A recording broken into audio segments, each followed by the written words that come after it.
I'm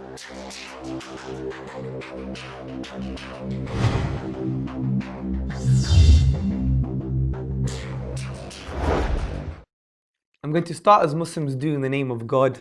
In Alhamdulillah, wassalatu wassalamu ala Rasulillah, to proceed. My dearest brothers and sisters in humanity, I greet you with the greetings of peace. Assalamu alaikum. Today, we're going to be talking about a man that came from the 7th century Arabia that I believe changed the world. And this man is the Prophet Muhammad sallallahu alaihi wasallam, upon whom be peace. Now, the Prophet Muhammad, upon whom be peace, he made a claim 1400 years ago. And this claim, I believe, is an eternal claim. And it lasts the test of time. The reason I'm saying this is because we can articulate a very positive argument using our rational capacity, our reasoning, our intellect, our common sense. We could use this to assess whether his claim was true. And this claim was, I am the messenger of God. I am the messenger of Allah. And interestingly, we can assess this claim in the following way. Number one, he was actually lying. Number two, he was deluded. Number three, he was both lying and deluded. Number four, he was speaking the truth. And there is a fifth hidden one, which is that it's based on legend. That the whole history concerning his life and even his claim is legendary, meaning that we can't really believe in the Islamic historical narratives. So let's continue with using our mind, using our rational faculties and capacity, and assess this logical structure, or these logical possibilities. So let's take the first one. Could he be lying about his claim? He made a claim that he was the final messenger of God. Could he be lying? Well, let's look at his life. I would argue to claim the Prophet Muhammad, upon whom be peace, a liar would be equivalent to rejecting that our own mothers are our mothers. Why am I saying this? Is because, for example, what is the proof that we have that my mother is my mother? Or your mother is your mother? We don't have any proof. I mean, no one's going to claim they have a DNA certificate at home and that's the only reason they believe that that's why their mother is their mother. No, of course not. Why do we believe truthfully, with certainty, that our mothers are our mothers? The only reason we do that is because of what we call authentic and valid testimony.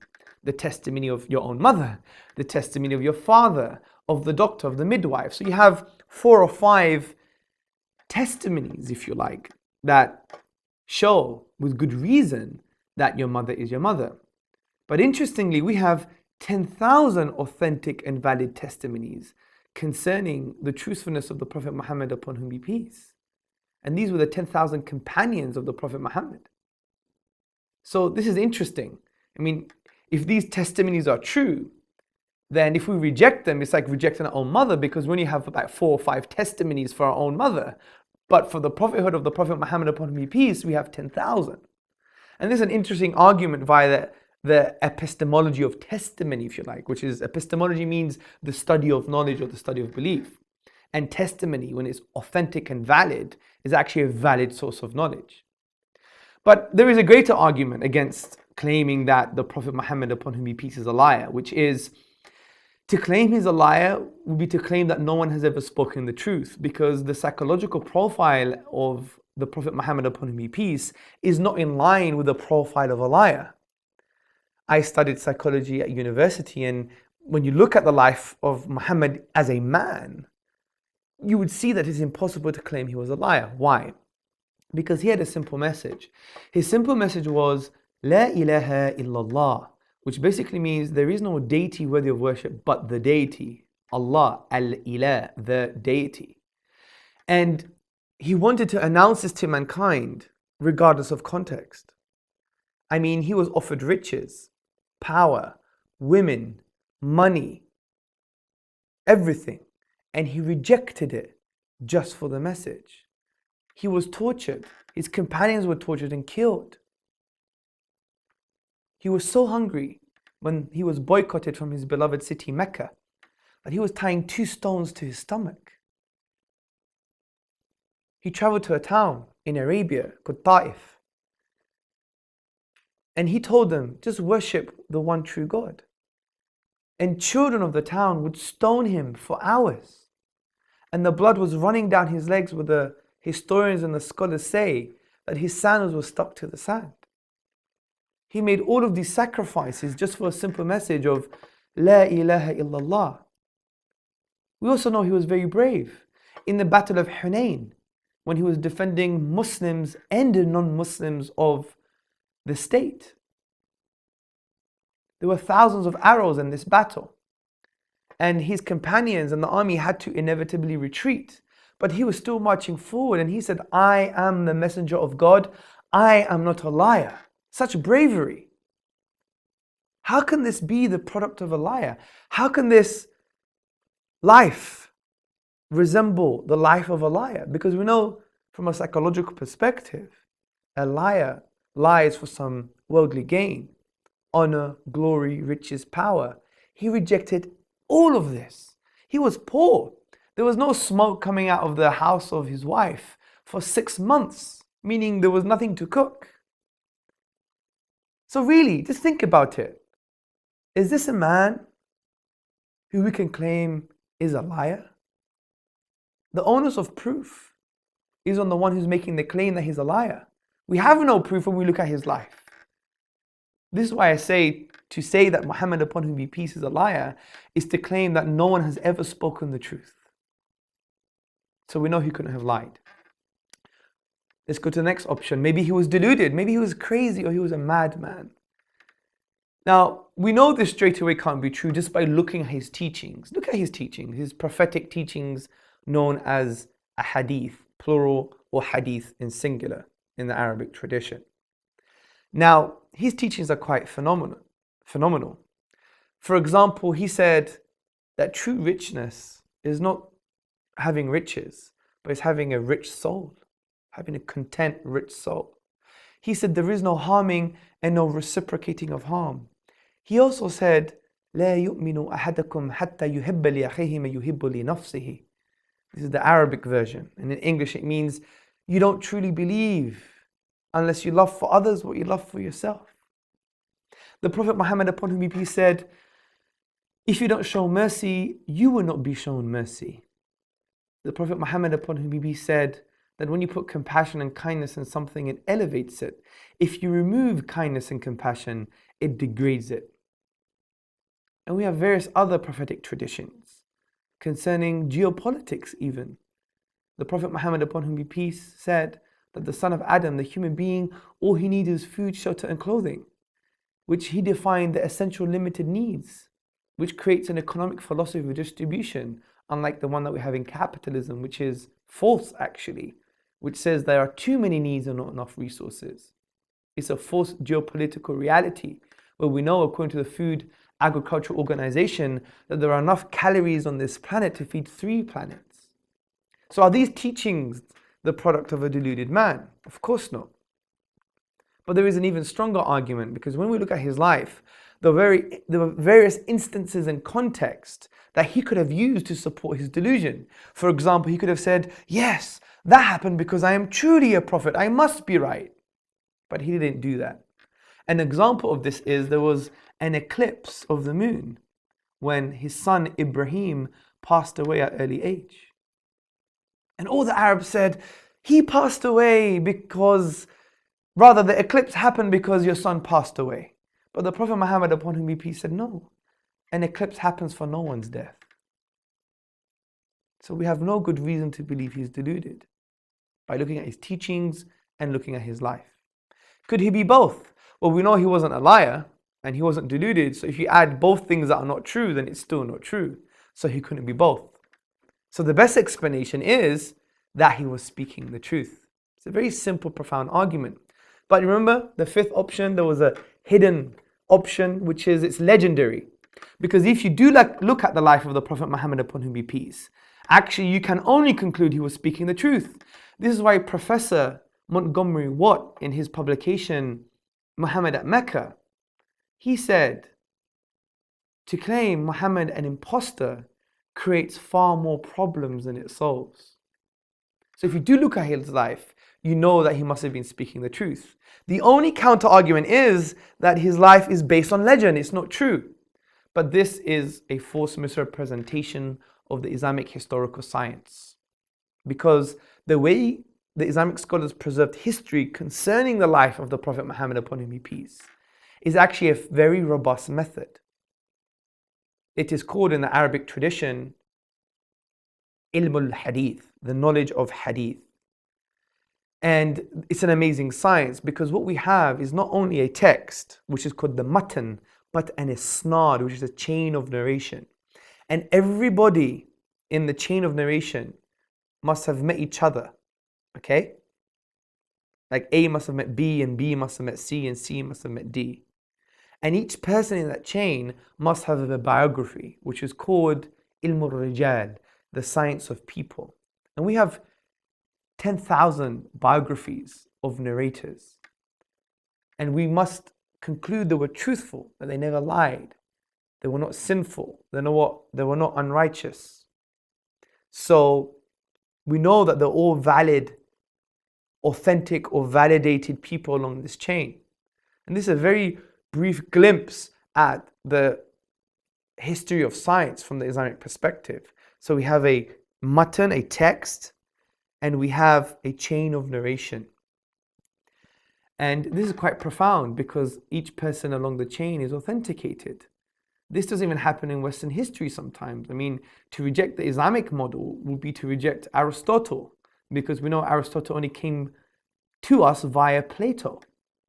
Or it is to reject 1066, the Battle of Hastings in England, because those narratives came via testimony as well, whether it's written testimony or oral testimony. And our science is quite detailed because we have biographical data of everyone along the chain of narration.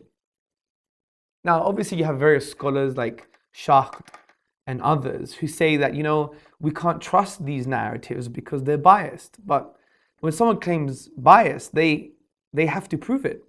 Because when you look at these prophetic traditions, you have some that claim the Prophet Muhammad, upon whom be peace, fell off his horse. There are some women who came to the Prophet Muhammad and showed them the sanitary towels. I know that's very crude. But the reason I'm mentioning these prophetic traditions is to show that these were contrary to the Arab culture. So for you to claim bias, you need to prove bias, because these traditions go contrary to the Arab culture at that time. So the bias claim is not a valid claim. There's also another claim, according to Shacht, the Orientalist, and he says, well, we don't have early isnads or early prophetic traditions recorded textually. This is actually false. We have various compilations in the very early period of Islam. Now, obviously, this is a big topic, but I just want to show the robust nature of the way we record our history. And to reject our history is the equivalent of rejecting the Battle of Hastings, the existence of Aristotle. So we've dealt with this contention, therefore we can still claim that the Prophet Muhammad, upon whom be peace, was actually speaking the truth. My dearest brothers and sisters in humanity, peace be with you. Today I'm going to be talking about a miracle of the Quran. It's a very special miracle, and it is the linguistic and literary miracle of the Quranic discourse. Now, before I get into that, I really want to discuss what do we mean by a miracle, because traditionally in Western philosophy, if we read the likes of David Hume, he actually talked about a miracle in the following way, and he said it is a breaking of a natural law. And he actually had a contention to this because he said, look, natural laws are what? They're just patterns that we perceive in the universe. There are inductive generalizations of patterns we perceive in the universe. We take a particular set of pattern or of the pattern, we assume it's always going to be the same. And therefore, if something breaks that pattern, does it really mean it's a miracle? No, it doesn't. It's very incoherent, isn't it? Because maybe it's an exception to the pattern, or we haven't been looking hard enough. So the point is, it's an incoherent perspective of what miracles are. I think from the Islamic philosophical perspective, the following definition of a miracle is far more coherent. Now, in Islam, we describe a miracle as an act of impossibility. Now, what we mean by impossibility is not in formal logic. What we mean is that we can't find a natural explanation when we exhaust all natural explanations for a particular event. Let me give you an example. The Quran talks about Moses, Musa alayhi salam, upon whom be peace. And this is similar to the other traditions like Christianity, that Moses spoke to the Pharaoh. And in the Quranic narrative, Moses threw down his staff. He was told to throw down a wooden staff, and it turned into a snake, and it ate other snakes, the illusory products of the magicians at that time. Now, interestingly, this is actually a miracle because it's an act of impossibility. It has nothing to do with breaking natural law per se. It's more of we can't actually explain it in a natural way, because you take a wooden staff, and no matter what you do to the wooden staff, which is an inanimate object, it will never become animated like a snake. It is impossible. No matter what we do with the natural environment or the natural thing, which we now call the staff, if we cut it, slice it, put lemon on it, whatever the case may be, whatever we do, it will never turn into a snake, ever. If we exhaust all possibilities, it will never turn into a snake. So this is an act of impossibility. We can't find a natural explanation. So it's a sign to the divine. It's a sign to the supernatural. This is a far more coherent way of looking at miracles. So the Quran is a linguistic miracle. Now, why am I saying this? Because the Quran is an act of impossibility. Because when we go to the finite letters in the Arabic language, 28 letters in the Arabic language, the finite classical words, the finite grammatical rules, we exhaust all combinations. We cannot produce the unique literary form of the Quran. We can't. Now, this whole argument actually stems from the Quran itself. For example, in Surah Baqarah, chapter the cow, which is the second chapter, in the 23rd verse, the Quran says, وَإِن كُنْتُمْ فِي رَيْبٍ مِّمَّا نَزَلْنَا عَلَىٰ عَبْدِنَا فَأْتُوا بِسُورَةٍ مِّن مِثْلِهِ وَادْعُوا شُهَدَاءَكُم مِّن دُونِ اللَّهِ إِن كُنْتُمْ صَادِقِينَ. Which basically says, and if you're in doubt about this book which we have sent down to our Prophet Muhammad, upon whom be peace, then bring one chapter like it and call on your supporters and your witnesses and anybody else besides God if you are truthful in your claim. This is an intellectual challenge. And we know this challenge came in a certain environment. It came in an environment where in the 7th century Arabia, the Arabs were the best at expressing themselves in Arabic tongue. So it was a linguistic challenge at the time. This is why the various scholars, Eastern and Western scholars, appreciate that this is a linguistic and literary challenge to the best people who could express themselves in the Arabic tongue. And we know this historically. The famous Arab historian Ibn Rashid, he states that essentially at the time of Arabia in the 7th century, they would only celebrate on two things: the birth of a boy and when a poet rose amongst them, because there was a socialization that the expression of language, the classical Arabic, was like, you're like a president or you're like one of the top guys in society. So the Quran came to challenge the people who are best placed to try and even bring that challenge, because it was an environment where scholars call them Arabic linguists par excellence, the best. So the Quran came to challenge them, and these people failed. We know this because even the best linguist of the time, his name was Walid ibn al-Mughira, he said, by God, this cannot come from a human being. I know the sciences of the language. This can't come from a human being. Now, what is it that makes the Quran unique from this perspective? Now, there's no point going into too much detail because many of you probably don't even speak Arabic. But to talk about this, we could basically say in a very basic way that the Quran de-scopes the Arabic language, because generally in the Arabic language there are certain literary forms. We have saja, which is rhyme prose. We have mursal, which is straightforward speech. We have poetry, which has 16 rhythmical patterns based upon the length of syllables, which are called the al-bihar. And we have a style called maqama. Maqama is a combination of prose and poetry. But the Quran de-scopes any of these. It de-scopes them, because the Quran is not poetry. You can't take any chapter and the totality of each chapter corresponding to any of the al-bihar, the rhythmical patterns of poetry. We know it's not maqama because in maqama, there is a distinct difference between its use of prose and poetry. It doesn't intermingle, whereas the Quran has this unique intermingling. If we read the works of Professor A.J. Arbery, he said the Quran is a unique fusion of prose and poetry. Also, we know it's not straightforward speech because the Quran is full of embellishments, full of rhetoric and eloquence and rhythm.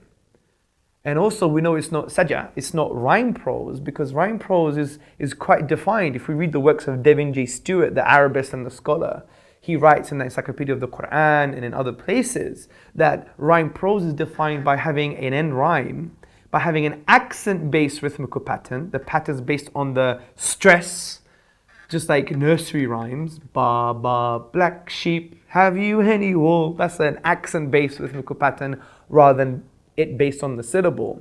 And also the definition of rhyme prose has a concentrated use of rhetorical devices. Now, the Quran transcends this because it has far more rhetorical devices than any other known form of rhyme prose. And it descopes structurally various features of rhyme prose. So it's a unique piece of literature. It's a unique literary form. This is why we have the likes of Professor Bruce Lawrence from Duke University. In his book, The Quran, a Biography, on page number 8, he says, Quranic verses as tangible signs are expressive of an inexhaustible truth. They signify meaning laid within meaning, light upon light, miracle after miracle. We have Professor Martin Zamet from the Netherlands. He said, notwithstanding pre-Islamic poetry, the Quran is the most eminent written manifestation of the Arabic language. We have Professor Neil Robinson in his book, it's an amazing book, Discovering the Quran, a contemporary approach to a veiled text. He has a whole chapter containing the dynamic style of the Quran, which in the Arabic tradition is called iltifat, which is this referencing, shifting in the Quranic discourse that it far transcends any other known Arabic discourse. And we have Reverend R. Bosworth Smith in his book Muhammad and Mohammedanism. He said, the Quran is a miracle of purity of style and of wisdom and of truth. So the point here is that there is almost a valid, authentic testimony coming from people who have the tools to assess the Quranic Arabic. So it must be a miracle because the best people who knew how to speak and articulate themselves in the best possible way in the Arabic language failed to challenge the Quran. So it's an act of impossibility. Because it's not only a unique literary form, but no one has been able to challenge and replicate this unique literary form. So when we go to the nature of the of the Quran, which is the Arabic language, and we exhaust all possibilities, we can never create the unique literary form of the Quran, which makes it an act of impossibility. We can't find a naturalistic explanation. Therefore, it's assigned to the divine, by definition. So it's a linguistic and literary miracle. Now, one contention is this. What about Shakespeare? Shakespeare was amazing. He had a unique style. So it doesn't mean Shakespeare's divine or has revelation. I agree. But Shakespeare has nothing to do with the unique literary form. We're talking about the structural features of language, rhyme, rhythm, the structural features. We're not talking about aesthetic reception, the use of the language in this particular way. Because Shakespeare wasn't unique concerning form, because he was known to use the iambic pentameter, which was used by many other English scholars. He used trochaic verse and blank verse, used by Christopher Marlowe and many, many other English literateurs. So it's a false contention. The Quran has a unique literary form. So from this perspective, philosophically, we know it is a miracle. So, what does it mean? It actually means if it's a miracle, it's from the divine. If it's from the divine, then what the Quran says is going to be true, because what comes from truth is true. It's like an epistemic foundationalism, which basically means that you have truth claims about foundational truths. And whatever is built on these truths is going to be true. So when the Quran says pray 5 times a day, it's good for you and it's going to make you come closer to God, then that's true. If the Quran says that we must prohibit interest in our economic model because it's an impediment to the distribution of wealth, then we should do so because it's true. Don't get me wrong, we could assess these rationally as well. But this is the easiest way. It came from God, then it's going to be true. Thank you very much for listening.